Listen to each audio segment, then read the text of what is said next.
Ito na naman, isang araw na naman ang pagkilos. Ininggan ako ng mga kahoy na panggatong sa kabilang bahay. Ang dami-dami. Pero nakakapagod din. Pagod din ako, halos 2 puno din ito. Talagang nahihirapan na ako dito sa probinsya. Ha! Ha! Ha!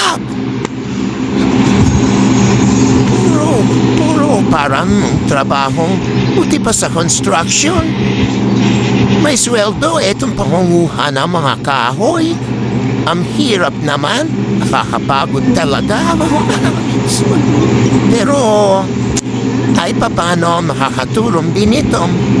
At saka nakakalipas din ang araw. Kasi mahirap din naman yung nakaupo pa lang. Wala ka nang gagawin, tutunganga ka na lang. Kasi wala namang masyadong trabaho rito, puro linis lang. Kaya okay lang kahit na mabigat ito, at least lumipas yung isang araw ko na merong nagawa.